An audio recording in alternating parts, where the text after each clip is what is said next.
نبی والے نبی سے بڑھا وقار سخن، یہی سخن ہے حقیقت میں تاج دار سخن۔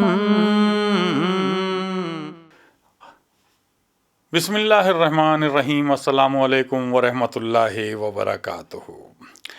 علی کی زندگی وہ زندگی ہے، علی کی زندگی وہ زندگی ہے کہ جس میں بندگی ہی بندگی ہے، کہ جس میں بندگی ہی بندگی ہے۔ اندھیروں میں پڑھو نہج البلاغہ، اندھیروں میں پڑھو نہج البلاغہ، کہ اس میں روشنی ہی روشنی ہے، کہ اس میں روشنی ہی روشنی ہے۔ ناظرین، ماہ رجب چل رہا ہے اور یہ کتنا اہم مہینہ ہے، ہر شخص ہر مومن سمجھتا بھی ہے۔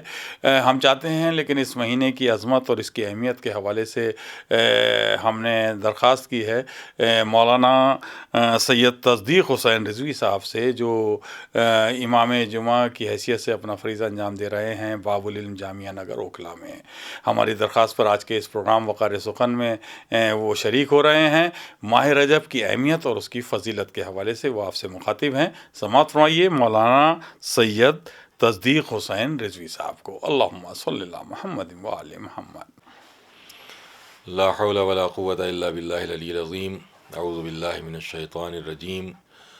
بسم اللہ الرحمن الرحیم۔ الحمد للہ رب العالمین، والصلاة والسلام علی خیر خلقہ محمد وآلہ الطیبین الطاہرین، ولعنۃ اللہ علی اعدائہم اجمعین یومنا ھذا الی قیام یوم الدین۔ اما بعد، فقد قال اللہ تبارک و تعالی فی القرآن الحکیم، بسم اللہ الرحمن الرحیم، وذکر فإن الذکر تنفع المؤمنین۔ ناظرین کرام، سلام علیکم۔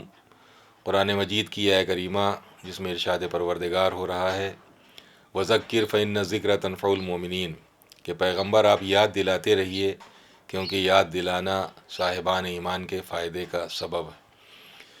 یقینی طور پر ہر صاحب ایمان ان تاریخوں کو یاد کرتا بھی ہے اور یاد رکھتا بھی ہے کہ جو ہمارے دین سے متعلق تاریخیں ہیں، یعنی جن میں کوئی کارنامہ انجام پایا ہے، کوئی واقعہ ہوا ہے، کسی امام کی ولادت کی تاریخ ہے یا شہادت کی تاریخیں ہیں۔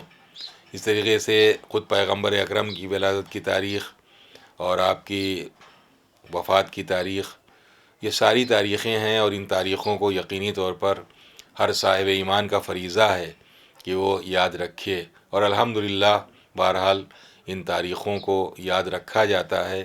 جشن کا اہتمام ہوتا ہے، میلاد کا اہتمام ہوتا ہے، نذر و نیاز کا اہتمام ہوتا ہے، اچھی بات ہے۔ ان میں سے کوئی چیز ایسی نہیں ہے کہ جس پر کوئی کمنٹ کیا جائے کہ صاحب نذر کیوں ہے یا نیاز کیوں ہے یا محفل کیوں ہے یا جشن کیوں ہے۔ ہونا ہی چاہیے، اس تاریخ کا حق ہمارے اوپر ہے۔ اگر ولادت کی تاریخ ہے تو جشن ہونا ہی چاہیے، اگر شہادت کی تاریخ ہے تو مجلس ہونا ہی چاہیے۔ لیکن ایک چیز قابل غور ہے کہ چاہے نذر ہو یا نیاز، مجلس ہو یا محفل، یہ مقصد نہیں ہے، یہ مقصد تک پہنچنے کا ایک ذریعہ ہے۔ اگر نذر کے ذریعے، اگر نیاز کے ذریعے، اگر مجلس کے ذریعے، اگر محفل کے ذریعے، اگر جشن کے ذریعے ہم اس مقصد کو حاصل کر پا رہے ہیں تو یقینی طور پر ہم کامیاب ہیں۔ لیکن اگر خدا نخواستہ صرف رسمی طور پر ہم مجلس کر رہے ہیں، رسمی طور پر ہم محفل کر رہے ہیں، رسمی طور پر ہم نے نذر و نیاز کا اہتمام کر رکھا ہے، تو رسمی طور پر کسی کام کے کرنے کے بعد ہمیں وہ فائدہ حاصل نہیں ہوگا کہ جو فائدہ حاصل ہونا چاہیے۔ ظاہر ہے کہ دو پہلو ہیں، ایک مادیت کا پہلو ہے، ایک معنویت کا پہلو ہے۔ مادی اعتبار سے تو فائدہ حاصل ہو جائے گا، لیکن معنوی اعتبار سے فائدہ حاصل نہیں ہوگا۔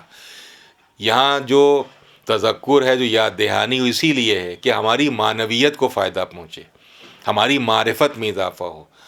مثال کے طور پر یہ رجب المرجب کا مبارک، انتہائی مبارک مہینہ ہے، پورا مہینے کا مہینہ مبارک ہے، اور ظاہر ہے کہ ماہ رجب کو حق نے لگائے ہیں 4 چاند، تو بے شک اس ماہ رجب کو پروردگار عالم نے 4 چاند لگا دیے ہیں۔ اسی مہینے میں امام محمد باقر علیہ السلام کی ولادت کی تاریخ ہے۔ اسی مہینے میں امام علی النقی علیہ السلام کی ولادت کی تاریخ ہے۔ اسی مہینے میں امام محمد تقی علیہ السلام کی ولادت کی تاریخ ہے۔ اسی مہینے میں مولا کائنات امیر المومنین حضرت علی علیہ السلام کی تاریخ ولادت ہے۔ اسی مہینے میں بعثت پیغمبر 27 رجب کی تاریخ ہے۔ تو مختلف مبارک تاریخیں ہیں اس مہینے میں، لیکن اور اعمال بھی ہیں، دعائیں بھی ہیں۔ خاص طور پر 13، 14، 15 رجب، اس میں عمل داؤد کی بھی فرمائش کی گئی ہے کہ جو پریشانیوں سے انسان کو نجات دلانے والا ایک عمل ہے۔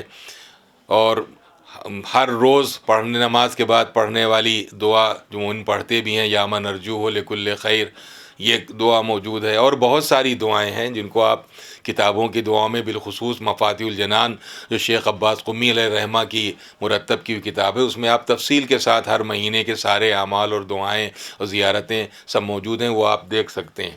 تو بہرحال رجب المرجب کا انتہائی بابرکت مہینہ ہے۔ اس پورے مہینے میں اللہ توفیق دے تو جتنے بھی انسان روزے رکھ سکتا ہے، بہت فضیلت کی تاریخ ہے۔ لیکن عرض کرنے کا مقصد یہ ہے کہ جو خوشی کی تاریخیں آتی ہیں، جو غم کی تاریخیں آتی ہیں، مجلسوں اور محفل جو ہم اہتمام کرتے ہیں، تو یہ مقصد نہیں ہے بلکہ مقصد تک پہنچنے کا ذریعہ ہے۔ اگر محافل کے ذریعے، جشن کے ذریعے، مجلسوں کے ذریعے ہماری معرفت میں اضافہ ہو رہا ہے، ہمارے عقیدے میں استحکام آ رہا ہے، ہمارے عمل میں مضبوطی پیدا ہو رہی ہے، ہمارے کردار میں بہتری آ رہی ہے، تو یقیناً یہ ساری جو کچھ بھی ہم نے کیا ہے، یہ جس کو کہنا چاہیے، اردو میں کہتے ہیں کہ سوارت ہے، ہماری ساری محنت سوارت ہے، ہمارا سب کچھ۔ لیکن اگر خدا نخواستہ نہ ہمارے عقیدے میں استحکام آیا، نہ ہمارے عمل میں پائیداری آئی، نہ ہمارے کردار میں مضبوطی آئی، نہ ہجرت ہم نے نہیں کی، یعنی ہم جھوٹ سے سچ کی طرف نہیں آئے، غلط سے صحیح کی طرف نہیں آئے، برے سے اچھے کی طرف نہیں آئے، ہم گویا ظلمت سے نور کی طرف نہیں آئے، تو پھر ہمیں خود اپنے گریبان میں سر ڈال کر اپنا حساب کرنا چاہیے کہ ہم نے کیا تو سب کچھ ہے، لیکن جو اس کا ایک مثبت نتیجہ، ایک پازیٹیو رزلٹ جو آنا چاہیے تھا، وہ ہمیں کیوں نہیں ملا؟ اس کا آؤٹ پٹ تو ملنا چاہیے۔ تو اگر ہمیں معنوی طور پر کچھ آؤٹ پٹ نہیں مل رہا ہے، تو بہرحال ان پروگراموں کے سلسلے میں خود اپنا حساب، ہم دوسروں کا حساب نہ کریں، اپنا حساب ہمیں کرنا چاہیے کہ آخر ہم نے کس نیت سے اس عمل کو انجام دیا ہے، کس بنیاد پر اس عمل کو انجام دیا ہے۔ خداوند عالم بحق محمد و آل محمد علیہ السلام اس ماہ رجب المرجب کی تمام تر برکتوں اور سعادتوں کو، اور آنے والے ماہ شعبان المعظم کی رحمتوں اور برکتوں اور سعادتوں کو، اور اس کے بعد آنے والے ماہ مبارک رمضان کی سعادتوں اور برکتوں کو حاصل کرنے کی ہم سب کو توفیق عطا فرمائے۔ ہم جشن کریں معرفت کے ساتھ، ہم مجلسیں کریں معرفت کے ساتھ، اور ہماری ان مجالس اور محافل سے ہمیں وہ فیض حاصل ہو سکے کہ جس فیض کے حصول کے لیے ان تمام چیزوں کا اہتمام اور انتظام کیا گیا ہے۔ وآخر دعوانا ان الحمد للہ رب العالمین، والسلام علیکم۔ اللہم صلی اللہ محمد وعلی محمد۔ ناظرین، یہ تھے مولانا سید تصدیق حسین رضوی صاحب جو ماہ رجب کی اہمیت اور اس کی فضیلت بیان کر رہے تھے۔ اور ناظرین، ماہ رجب اور شعبان یہ وہ مہینے ہیں کہ جی چاہتا ہے کہ اس میں ہم کسی نہ کسی محفل میں آپ کو لے جائیں، یعنی وہ جشن مولود کعبہ ہو، یا جشن اہل بیت، یا جشن ماہ رجب چل رہا ہے، تو یہ تو شروع کی تاریخوں سے ہم دیکھتے چلے آ رہے ہیں کہ جشن امام باقر علیہ السلام ہو رہا ہے، جشن امام نقی علیہ السلام ہو رہا ہے، جشن امام تقی علیہ السلام ہو رہا ہے، جشن شیرخوار حضرت علی اصغر علیہ السلام ہو رہا ہے، جشن معراج ہو رہا ہے۔ یعنی پورا مہینہ ہی اتنی اہم تاریخوں سے جڑا ہوا ہے کہ جی چاہتا ہے کہ ہم کسی نہ کسی محفل میں آپ کو لے کر چلیں۔ ناظرین، آج سے کافی عرصے پہلے جشن مولود کعبہ کے عنوان سے ہی ہم لوگوں نے ایک محفل محفل کرائی تھی، ایک پروگرام کرایا تھا جو تقریباً 10-15 سال ہو گئے، اور دہلی کے آزاد بھون میں جشن مولود کعبہ کے عنوان سے وہ پروگرام منعقد کیا تھا، جس میں بڑی اہم ترین شخصیات نے شرکت کی تھی۔ اس میں نظامت کی تھی ہمارے برادر محترم ڈاکٹر عظیم امروہی صاحب نے، اور خطیب اکبر مولانا مرزا محمد اطہر صاحب نے خصوصی خطبہ دیا تھا، اور اس کے علاوہ بھی کئی اہم ترین تقاریر تھیں، اور کچھ نامور شعراء حضرات جیسے خادم شبیر نصیر آبادی، ڈاکٹر ماجد دیوبندی، پیمبر نقوی صاحب اور کئی اہم ترین شعراء نے اپنا کلام پیش کیا تھا۔ تو ہم چاہتے ہیں ناظرین وہ محفل آج ہم آپ سے شیئر کریں۔ تو آئیے، حسن آرا ٹرسٹ کی جانب سے منعقد کیا گیا یہ جشن مولود کعبہ جو تقریباً آج سے 15 سال پہلے دہلی میں منعقد کیا گیا تھا، اس محفل کو ہم آپ سے شیئر کرتے ہیں۔ مائک پر ہیں ڈاکٹر عظیم امروہی صاحب۔ اللہم صلی اللہ محمد وآل محمد۔ میری گزارش ہے خطیب اکبر عالی جناب پروفیسر مولانا مرزا محمد اطہر صاحب بڑے ادب کے ساتھ تشریف لائیں اور جشن مولود کعبہ میں آپ حضرات کے سامنے مولا کائنات کی سیرت اور اپنے مخصوص عالمانہ انداز میں اظہار خیال فرمائیں۔ تشریف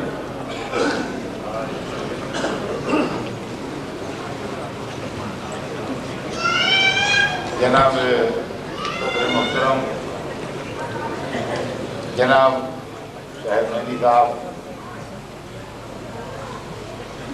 اسٹیج پر تشریف فرما معزز حضرات اور آنے والے معزز سامعین، آج کے اس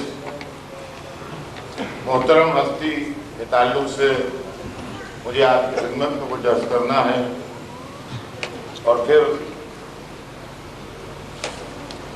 میرے متعلق توقعات میں بہت کچھ اضافہ کر دیا، یہ بھی اور مشکل مسئلہ میرے واسطے پیدا ہے۔ بہرحال چند منٹ آپ کی خدمت میں کچھ عرض کرنا ہے۔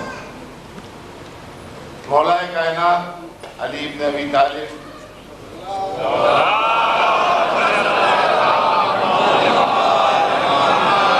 جن کی ولادت کا آج جشن منایا جا رہا ہے، کائنات عالم میں ایسی شخصیتیں اور ایسی ہستیاں بہت کم ملیں گی، اور ایسی ذات جس پر تمام عالم اسلام کو ایسا اتفاق ہے کہ جیسے مسلمانوں میں اللہ ایک ہے اور اس کے سلسلے میں کوئی اختلاف نہیں ہے، رسول ایک ہیں اور ان کی عظمت کے سارے مسلمان قائل ہیں، قرآن پاک ایک ہے اور وہی سب مسلمان پڑھتے ہیں، اور کعبہ ایک ہے، اسی کی طرف سب کا سر جھکتا ہے۔ ویسے عالم اسلام میں اللہ، رسول، قرآن اور کعبے کے بعد علی بھی ایک ہیں جو سب کی عقیدتوں کا مرکز ہے۔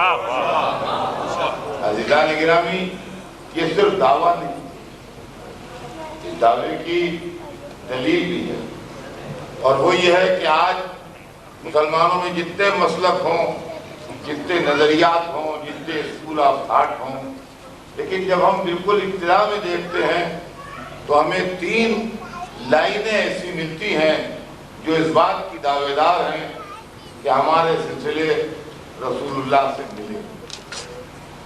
ایک سلسلہ خلافت ہے جو رسول سے ملا ہوا سلسلہ ہے، دوسرا سلسلہ امامت ہے جو رسول سے ملا ہوا سلسلہ ہے، تیسرا سلسلہ طریقت ہے، اور اس کے ماننے والے بھی اس بات کے دعوے دار ہیں کہ یہ رسول سے ملا ہوا۔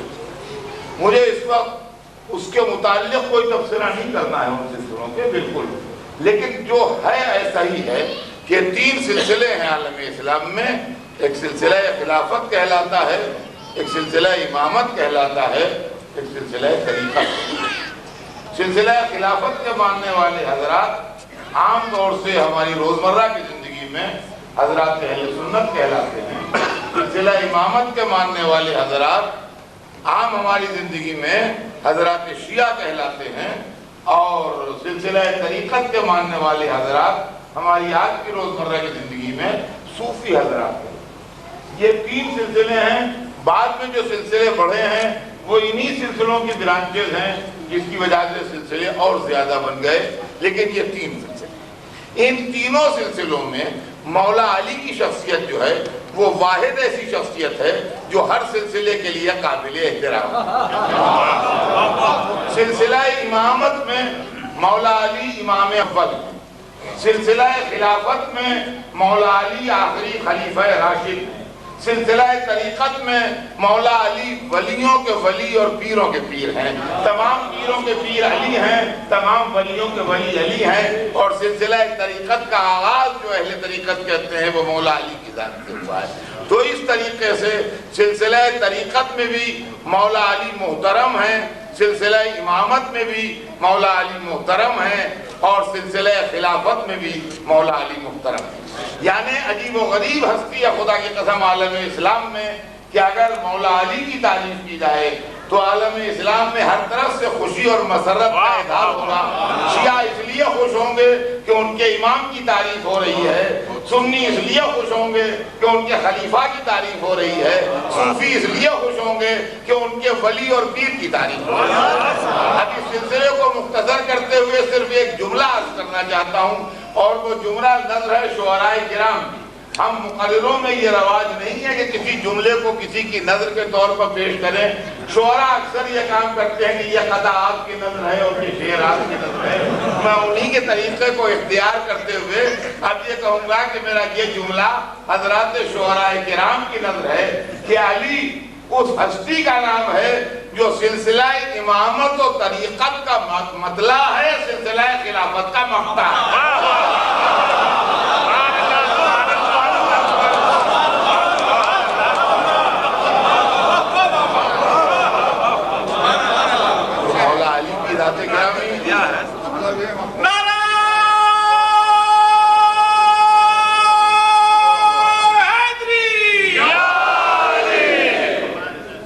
عالم اسلام کی نجات کے راستے میں اس جنکشن کی حیثیت رکھتی ہے کہ جنت جانے کے واسطے آپ جو بھی روٹ اختیار کریں،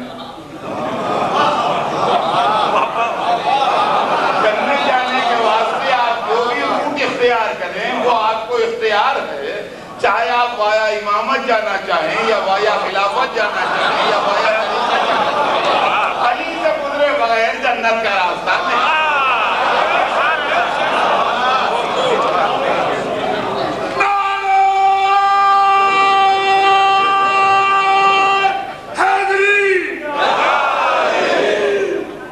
ایسی محترم ذات اور ایسی عظیم ذات جس نے کائنات عالم کو اپنے صفات سے اور اپنی شخصیت کی رنگارنگی سے محو حیرت کر دیا، اور آج تک شاید تقریریں بہت ہوئیں، شاید قصیدے بہت کہے گئے، شاید نظمیں بہت پڑھی گئیں، مگر شاید ابھی 1% بھی علی کا حق ادا نہیں۔ اس کی وجہ یہ ہے کہ علی فہمی کے لیے، علی کو سمجھنے کے لیے ضرورت اس بات کی ہے کہ ایک عالم یا ایک مجتہد یا ایک اسکالر یا ایک سائنٹسٹ یا ایک قانون داں یا ایک ماہر سیاست یہ کافی نہیں ہے۔ علی کی زندگی ایک ایسا پہلودار ہیرا ہے کہ آپ پوری یونیورسٹی، بلکہ یونیورسٹی بھی شاید کم پڑھے، اس سے بھی کوئی بڑا ادارہ اگر تصور میں آ سکتا ہو تو وہ قائم کیجئے، اور اس کے بعد علی کی زندگی کے مختلف شعبوں کو سمجھنے کی کوشش کی جائے کہ علی بحیثیت ادیب کیسے تھے، علی بحیثیت مقرر کیسے تھے، علی بحیثیت جج کیسے تھے، علی بحیثیت حکمران کیسے تھے، علی بحیثیت شاعر کیسے تھے، علی میدان جنگ میں کیسے تھے، علی محراب عبادت میں کیسے تھے، علی نے مختلف علوم کے لیے جو اشارے دیے ہیں نہج البلاغہ میں وہ کسی ایک آدمی کے بس کی بات نہیں ہے کہ وہ سارے علوم اپنے اندر سما سکے، لہذا ان علوم کے ایکسپرٹ اور ماہر بٹھائے جائیں، اس کے بعد سمجھ میں آئے گا کہ علی کیا تھے۔ تو شاید دنیا کبھی اس منزل تک پہنچے، اور شاید علی فہمی تک پہنچنے میں ہمارا کارمان زندگی کبھی کامیاب ہو جائے، تو وہ دن انسان کے لیے ایک عظیم کامیابی کا دن ہوگا۔ عزیزان گرامی، یہ چند جملے میں نے آپ کے خدمت میں اس لیے عرض کیے ہیں کہ ایسے لوگ جیسے مولا علی جب گزرتے ہیں تو ہوتے تو کسی ایک زمانے میں، ظاہر ہے کہ کوئی ایک زمانہ ہوتا ہے ان کا، ان کی پیدائش اور ان کی رحلت جو معین ہوتی ہے کہ تاریخوں سے وہ کوئی ایک پیریڈ ہوتا ہے کہ اتنے ہزار برس پہلے یا اتنے سو برس پہلے یا فلاں سن سے فلاں سن تک وہ ایک زمانہ ہوتا ہے، اور وہ فطری بات ہے، ہونا ہی چاہیے، اس کے بغیر ممکن نہیں ہے۔ لیکن وہ شخصیتیں جو ہیں وہ اس کے بعد سے لے کے صبح قیامت تک ایک ایسی روشنی کا منارہ بن جاتی ہیں کہ ان سے دنیا روشنی لیتی ہے۔ مولا علی جو آج سے 1400 برس پہلے عرب کی سرزمین پر پیدا ہوئے، خانہ کعبہ میں پیدا ہوئے، اور تمام زندگی انہوں نے نصرت رسول کی، خدمت اسلام کی، انسانیت کی خدمت کی، خلق خدا کی خدمت کی، اور اس کے بعد قمری کیلنڈر کے حساب سے یعنی لونر کیلنڈر کے حساب سے 63 سال کی زندگی پا کے وہ شہید ہو گئے نماز کے عالم میں، مسجد کوفہ میں، اور آج بھی نجف میں ان کی قبر مبارک جو ہے وہ زیارت کا ہے خاص وہاں۔ آج کی دنیا میں اور آج کے مسائل میں اور آج کے مشکلات میں ہم مولا علی کی زندگی سے کیا سبق لے سکتے ہیں؟ یہ ٹھیک ہے کہ ان سے بڑا عالم نہیں تھا، یہ صحیح ہے کہ ان سے بڑا اسکالر نہیں تھا، یہ صحیح ہے کہ ان سے بڑا غریب کا ہمدرد نہیں تھا، یہ صحیح ہے کہ ان سے بڑا میدان جنگ کا فاتح نہیں تھا۔ یہ سارے فضائل ہیں اور ہمارے لیے سرمایہ افتخار ہیں، مایہ ناز ہیں، یہ سب کچھ تسلیم ہے۔ لیکن پھر بھی میں آپ کی خدمت میں عرض کروں گا کہ آج جن حالات سے اسلام گزر رہا ہے، آج جن حالات سے مسلمان گزر رہے ہیں، کیا مولا علی نے اور ان کی سیرت پاک میں آج کے حالات کے لیے بھی کچھ ملتا ہے اور آج کی زندگی کے لیے بھی ہمیں کوئی روشنی ملتی ہے؟ تو عزیزان گرامی، اگر آپ اس مسئلے پر غور کریں گے، ظاہر ہے کہ مختصر سا وقت ہے، اور اس مختصر سے وقت میں آپ کے سامنے کوئی طولانی تقریر کرنے کے لیے نہیں حاضر ہوا ہوں، لیکن پھر بھی اس کے ساتھ ساتھ آپ کی خدمت میں یہ عرض کروں گا کہ اگر آپ کو آج کے مشکلات کا حل چاہیے ہے اور آج کے مشکلات کو سمجھ کے اس کا علاج درکار ہے، تو آپ مولا کائنات علی ابن ابی طالب کی شخصیت اور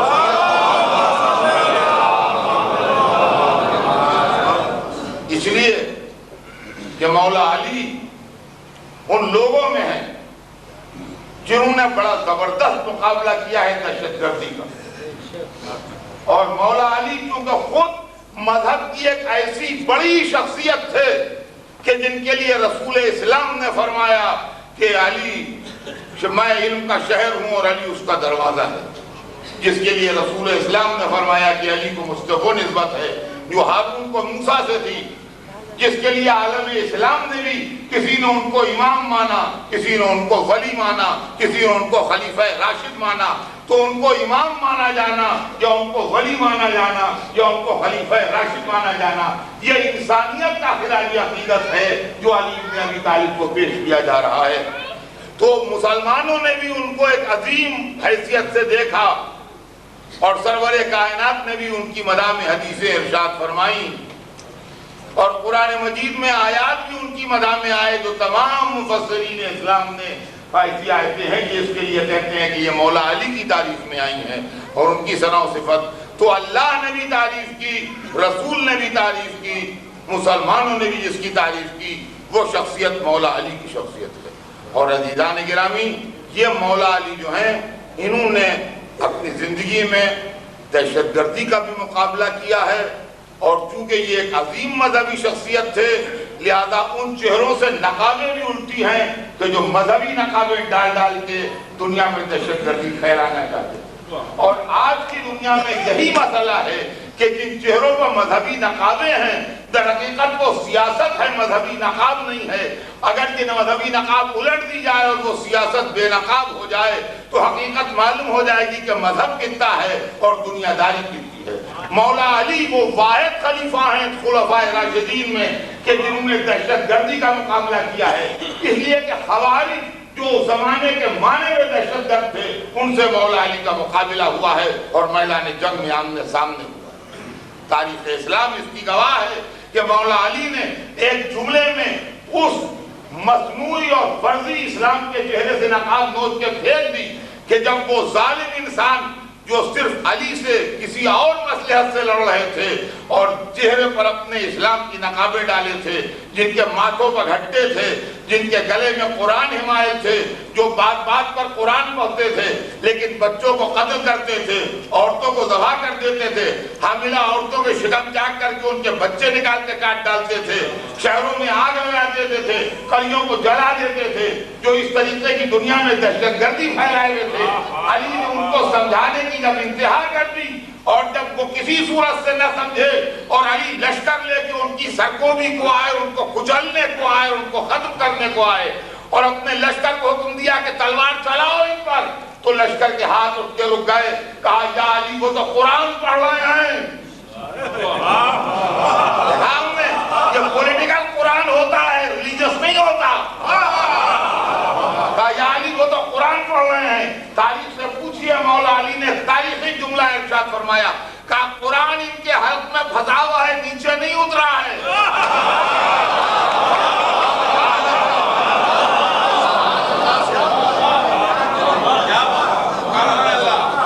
جب تک آدمی کے قرآن حلق میں پھنسا رہتا ہے وہ سیاسی مقاصد کا قرآن پڑھتا ہے، جب قرآن دل تک پہنچ جاتا ہے تو انسان کو انسان بنا دیتا ہے۔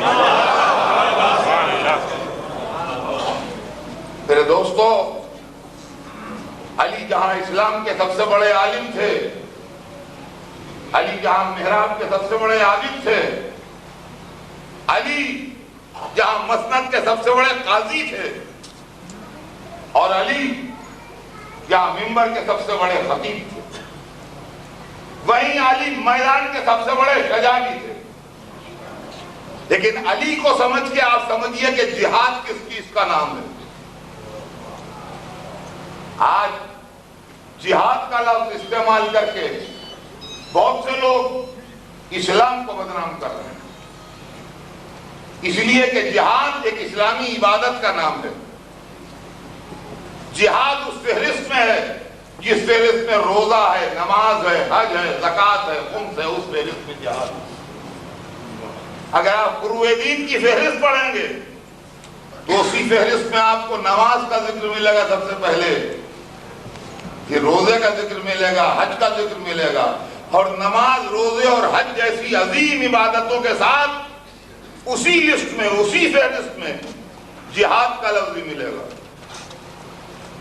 تو جہاد ایک مقدس، محترم، پاکیزہ عبادت کا نام ہے جس کو دنیا نے اس درجہ بگاڑ کے پیش کیا سیاسی مصلحتوں سے کہ لوگ حقیقت نہ سمجھ پائے کہ جہاد کیا ہے، اور آج لفظ جہاد سے لوگ خوف اور دہشت محسوس کرتے ہیں۔ آئیے مولا علی کی لائف سے سمجھیے کہ جہاد کیا ہے اور جہاد کہتے کسے ہیں۔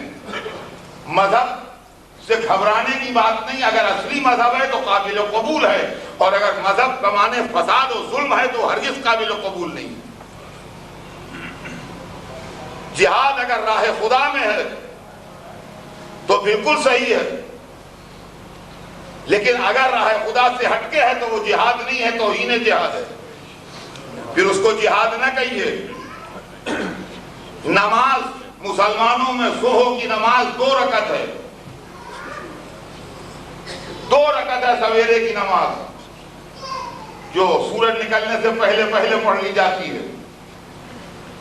میں جو اٹھا تو منظر بڑا سہانا تھا، وقت بڑا خوبصورت تھا، عجیب و غریب ماحول تھا اس وقت، جس کو دیکھ کے عبادت کو دل چاہے۔ میں نے کہا مجھے عبادت کا جوش پیدا ہوا، میں نے 10 رکعت نماز پڑھی۔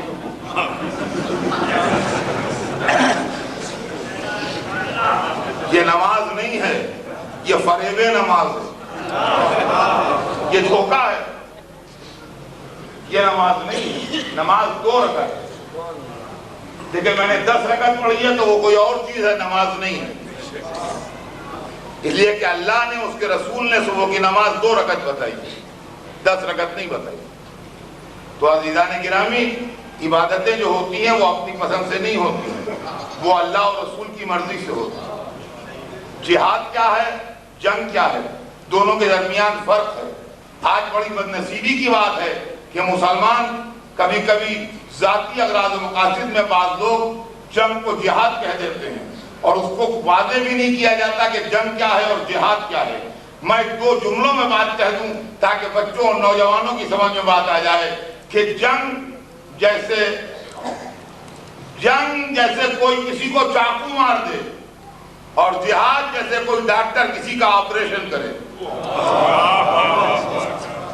کاٹتے دونوں ہیں، جو کسی کو چاقو مارتا ہے وہ بھی کاٹتا ہے اور جو کوئی ڈاکٹر کسی کا آپریشن کرتا ہے کاٹتا وہ بھی ہے، لیکن دونوں کے انٹینشن اور نیت میں فرق ہے۔ چاقو مارنے والا جان لینے کے لیے کاٹتا ہے اور آپریشن کرنے والا جان بچانے کے لیے کاٹتا ہے۔ اسلام میں جہاد ضرور ہے مگر انسانیت کو بچانے کے لیے ہے، انسانیت کو مار ڈالنے کے واسطے نہیں۔ اب آپ اس چیز کو ملاحظہ کریں کہ مولا علی نے جہاد بتایا ہے۔ جنگ میں جو چیزیں جائز ہوتی ہیں جہاد میں کبھی کبھی ناجائز ہوتی ہیں۔ جنگ میں اپنے قوی دشمن کے سینے پر چڑھ کے اتر آنا ناجائز ہے۔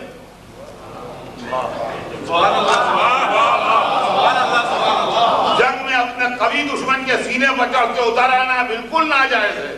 خدا جانے پلٹ کے وہ کیا وار کر دے اور بڑی بھی لڑائی کا نقشہ کیسے بگڑ جائے۔ لیکن علی جنگ نہیں کر رہے تھے، جہاد کر رہے تھے۔ تاریخ گواہ ہے کہ جنگ خندق میں انہوں نے بہت بڑے عرب کے مانے ہوئے دشمن کو جو 1000 آدمیوں کے برابر سمجھا جاتا تھا، جس کا نام تاریخ میں عامر بن عبد ود لکھا ہے، جب اس کو زیر کیا اور اس کے سینے پر بیٹھے تو بیٹھ کے اتر آئے۔ لوگوں کو حیرت ہوئی کہ علی نے یہ کیا کیا۔ جب علی پلٹ کے آئے تو لوگوں نے پوچھا کہ یا علی یہ کیا کیا تھا آپ نے؟ کیا آپ مجھے سینے سے اتر آئے تھے اور ٹہلنے لگے تھے، تھوڑی دیر ٹہلتے رہے اور پھر آپ نے اس کا سر کاٹا؟ کہا کہ جب میں بیٹھا اس کے سینے پر تو اس نے مجھ سے ایک بدتمیزی کی اور جب بدتمیزی کی تو مجھے غصہ آ گیا۔ چونکہ میں جہاد کر رہا تھا، اللہ کی رضامندی کے واسطے یہ عمل انجام دے رہا تھا، اس میں میرا نفس شریک ہو جاتا تو وہ میرا عمل خراب ہو جاتا، لہذا میں نے اپنے غصے کو ٹھنڈا کیا تاکہ یہ میرا عمل اللہ کی خوشنودی کے واسطے ہو۔ دیکھیے اسلامی عبادتیں جو ہیں وہ اللہ کی خوشنودی کے لیے ہوتی ہیں۔ آج کل ہیومیڈیٹی بہت ہے، آپ 4-6 جگہ گھومیں تو منہ ایک دم پسینہ بھر گیا، اب آئے تو کہیں کہ چلو وضو کر لیں، پسینہ بھی دھل جائے گا وضو بھی ہو جائے گا۔ تو پسینہ دھونے کے لیے وضو نہ کیجیے، وہ منہ دھو لیجیے، جب منہ دھل جائے جب وضو کیجیے۔ اسی طرح سے رمضان شریف قریب آ رہا ہے، 2 مہینے باقی ہیں یا اس سے بھی کچھ کم، 1.5 مہینہ۔ ان کا کہہ رہے ڈاکٹر نے ڈائٹنگ بتائی ہے کہ اب رمضان تو آ ہی رہا ہے، ابھی ڈائٹنگ ہو جائے گا۔ تو یہ ڈائٹنگ روزے نہیں رہیں گے اگر آپ ڈائٹنگ کی نیت سے روزے رکھیے، ڈائٹنگ الگ کیجئے، روزے الگ رکھیے، اس لیے کہ دوسری نیت اگر شامل ہو جائے گی تو عبادت نہیں بنے گی۔ عزیزان گرامی، علی نے جہاد کا فلسفہ بتایا کہ جہاد صرف اللہ کے لیے ہوتا ہے، نہ ذات کے لیے ہوتا ہے، نہ اقتدار کے لیے ہوتا ہے، نہ دولت کے لیے ہوتا ہے، نہ حکومت کے لیے ہوتا ہے، نہ سیاست کے لیے ہوتا ہے۔ اب دیکھیے جب جہاد ہوتا ہے تو نتیجہ کیا نکلتا ہے، یہ بھی سن لیجئے آپ۔ جب جہاد ہوتا ہے تو نتیجہ بھی اس کا سامنے آتا ہے۔ علی نے اس کا سر تو کاٹ لیا اللہ کی خوشنودی کے لیے، مگر وہ بہت بڑا بہادر تھا، اس کے جسم کے اوپر بڑی قیمتی زرہ تھی، اس کا خنجر بہت قیمتی تھا، اس کی تلوار بہت عمدہ تھی، اس کا نیزہ بے مثال تھا، اس کے پاس جو بھی اس زمانے کے جنگی اسلحے تھے وہ بہت زیادہ مہنگے اور بڑے قیمتی تھے۔ علی نے وہ سب وہیں چھوڑے،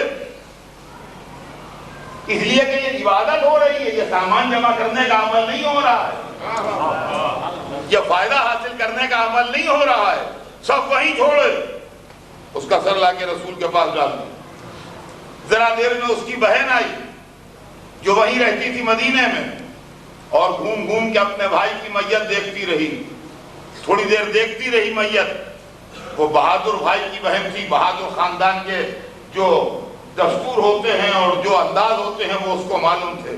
وہ دیکھتی رہی اور اس کے بعد وہاں سے جب پلٹی تو شعر پڑھتی ہوئی پلٹی کہ بھیا تیرا مرنا وہ تھا کہ بہن زندگی بھر روتی, مگر تیری لاش دیکھ کے تسکین ہو گئی کہ تیرا قاتل کوئی شریف النسب و بہادر انسان ہے, تیری زندگی کا احترام کیا اور تیری لاش کی توہین نہیں کی. اور اے بھائی بہادر کے ہاتھوں بہادر کا مارا جانا عیب نہیں ہوتا. عزیزان گرامی, یہ ہے اسلامی جہاد جس میں گردن کٹتی ہے مگر محبت کا رشتہ نہیں کٹتا. اور ہمارا مولا علی کی زندگی سے آپ کو یہ معلوم ہوگا کہ جہاد کس چیز کا نام ہے, جہاد کس کو کہتے ہیں. قرآن پاک نے جہاد کا فلسفہ بتایا ہے کہ جہاد کب ہوتا ہے. جب قرآن میں جہاد ہے, بے شک قرآن میں. ہم اس کے سلسلے میں مکرنے والے نہیں ہیں, مگر آپ آیت پڑھیے اور دیکھیے کہ حکم جہاد میں کیا کیا کنڈیشنز لگائے ہیں. ارشاد ہوتا ہے یا ایھا الذین آمنوا اتقوا اللہ وابتغوا الیہ الوسیلہ وجاہدوا فی سبیلہ لعلکم تفلحون. اے ایمان والو, یعنی جن کے نظریات و افکار درست ہیں, جو مومن کہے جانے کے لائق ہیں. پہلی کنڈیشن یا ایھا الذین آمنوا, اے وہ لوگوں جو ایمان لا چکے ہو, اتقوا اللہ, تقوی اختیار کرو, اللہ سے ڈرو. ایمان نام ہے عقائد کے صحیح ہونے کا, تقوی نام ہے کیریکٹر کے صحیح ہونے کا. تقوی کا تعلق آپ کے اعمال سے ہے, ایمان کا تعلق آپ کے عقیدوں سے. یا ایھا الذین آمنوا, اے وہ لوگ جو ایمان لا چکے یعنی جن کے عقیدے صحیح ہیں, اتقوا اللہ, تقوی اختیار کرو, یعنی اپنے کیریکٹر کو بھی سنوارو, اپنے چال چلن کو بھی سنوارو. پہلی کنڈیشن نظریات صحیح ہو. دوسری کنڈیشن کیریکٹر صحیح ہو. یا ایھا الذین آمنوا اتقوا اللہ, تقوی اختیار کرو. وابتغوا الیہ الوسیلہ, اور اللہ تک پہنچنے کے لیے وسیلہ ڈھونڈو. یہ لیڈرشپ کی تلاش ہے. یہ وسیلہ کیا ہے؟ یہ صحیح لیڈرشپ اور صحیح قیادت ہے. یعنی اپنے کو سنوارو عقیدے کے اعتبار سے بھی, اپنے کو سنوارو عمل کے اعتبار سے بھی, اس کے بعد تمہارے پاس پراپر لیڈرشپ بھی ہو. جب ان تین اسٹیجز سے گزر جاؤ تو جاہدوا فی سبیلہ, اللہ کی راہ میں جہاد کرو. اور اس کے بعد پھر آخر میں کنڈیشن لگی ہے, اس لیے نہیں کہ حکومت پا جاؤ, اس لیے نہیں کہ دولت پا جاؤ, اس لیے نہیں کہ مال غنیمت پا جاؤ, لعلکم تتقون, لعلکم تفلحون, تاکہ تم نجات پا جاؤ, آخرت میں کامیاب ہو جاؤ. اب سمجھے آپ کیا چیز ہے جہاد؟ مولا علی نے اس جہاد کا فلسفہ بتایا ہے کہ یہ جہاد کیا ہے. جس کے ہاتھ میں تلوار بھی رہی لیکن اس تلوار نے کبھی کسی مظلوم کو نقصان نہیں پہنچایا. وہ لڑتے ضرور تھے اور اسلام کے سب سے بڑے بہادر تھے, مگر آتے ہی حملہ نہیں کر دیتے تھے. تاریخیں گواہ ہیں کہ لڑنے سے پہلے وہ اپنے دشمن کے سامنے چند باتیں رکھتے تھے. جب آتے تھے تو پہلے اپنا انٹروڈکشن کراتے تھے, میں علی ہوں, پہچان لو.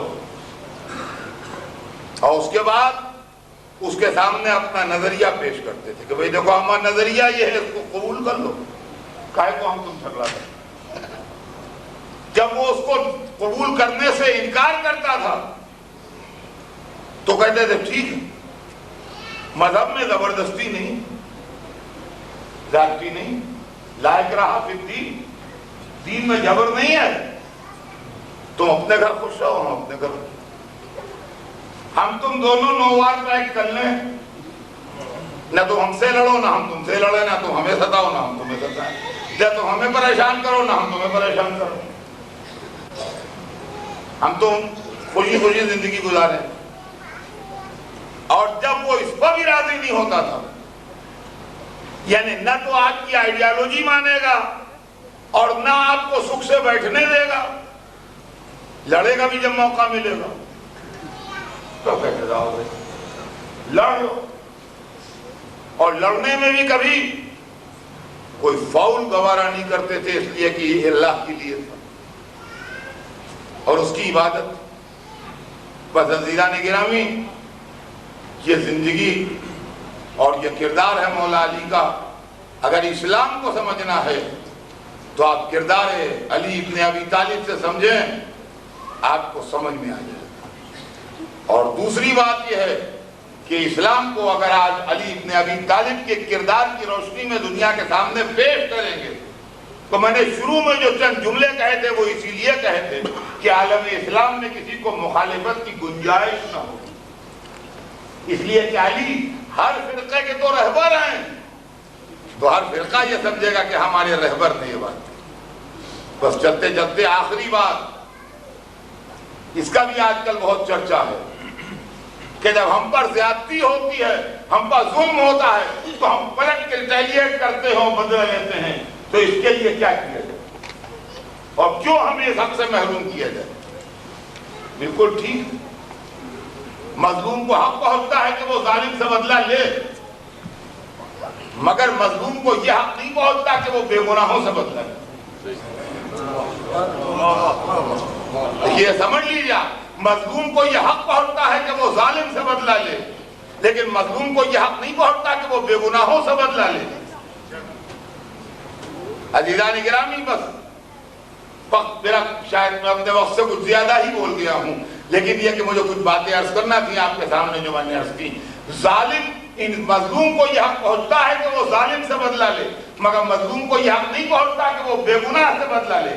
اگر میں نے کسی کو قتل کیا ہے تو ضرور اس کے بدلے مجھے قتل کیا جائے، بے شک میں اس قابل ہوں کہ مجھے قتل کیا جائے، لیکن میرا وہ بے گناہ بھائی جو لکھنؤ میں بیٹھا ہے اور جس کو کوئی خبر نہیں کہ میں دلی میں کیا کرتا پھر رہا ہوں، میرے بدلے اس کو مار ڈالا جائے، یہ کہاں کا انصاف ہے؟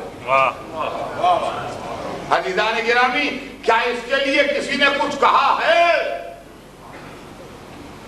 قرآن نے تو کہا، قرآن نے تو کہا اور صاف لفظوں میں کہا ہے، لا یعذر وازرۃ وزر اخری، ایک آدمی دوسرے آدمی کا بوجھ نہیں اٹھائے گا۔ جو کچھ میں نے کیا دھرا ہے اس کا بوجھ میں اٹھاؤں گا، لیکن میرے کیے دھرے کا بوجھ آپ اٹھائیں یہ نہیں ہو۔ لیکن بزرگان اسلام میں اگر کسی نے کچھ کہا ہو تو وہ بھی سنیں۔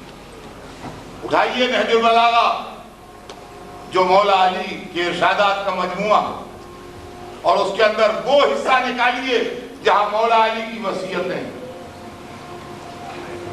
بس میری بات تمام ہو رہی ہے، جہاں مولا علی کی وصیتیں ہیں وہ حصہ نکالیے، وہ آخر میں ہے نہج البلاغہ کا، جہاں مولا علی نے وصیتیں فرمائی، وہاں اپنے دادا کی اولاد کو وصیت کر رہے ہیں۔ اگر آپ کو مولا علی کی ہسٹری معلوم ہے تو آپ کو یہ بھی معلوم ہوگا کہ 19ویں رمضان کو ان کو ضربت لگی ہے اور 21ویں رمضان کو وہ شہید ہوئے۔ تو یہ وصیت جو ہے یہ 19ویں اور 21ویں رمضان کے بیچ کے کسی وقت کی ہے، اور اس کے اندر وہ اپنے دادا کی اولاد کو مخاطب کر کے فرماتے ہیں کہ اے بنی عبد المطلب، عبد المطلب مولا علی کے دادا کا نام ہے، رسول اللہ کے دادا بھی وہی تھے، مولا علی کے دادا بھی وہی تھے، دونوں کے دادا ایک تھے۔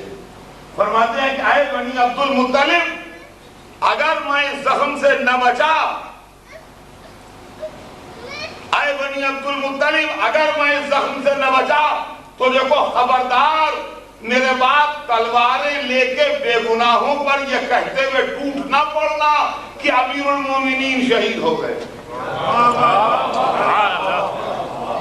خبردار میرے باپ بے گناہوں پر یہ کہتے ہوئے ٹوٹ نہ پڑنا کہ امیر المومنین شہید ہو گئے۔ ایک علی کا ماننے والے کے لیے علی کی شہادت سے زیادہ جذباتی موقع کون سا ہوگا؟ آپ مجھے انصاف سے بتائیے۔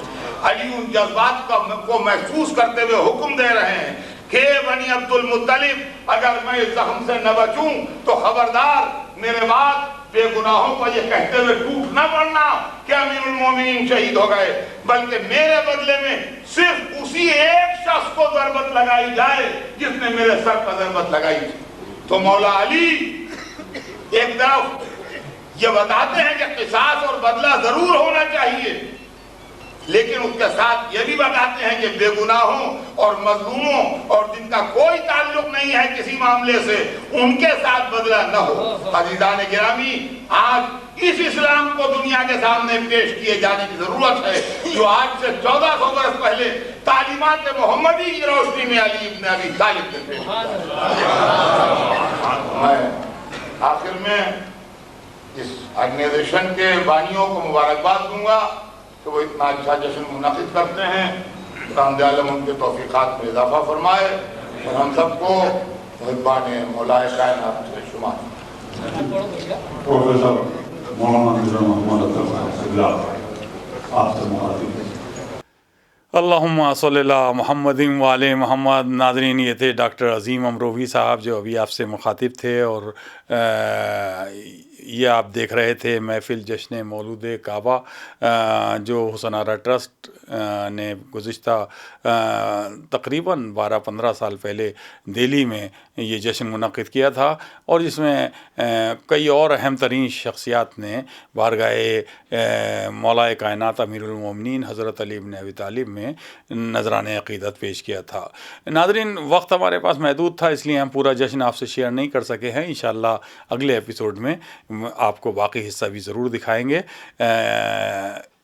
اسی کے ساتھ اس خاکسار سلیم امروہی کو اب اجازت دیجیے۔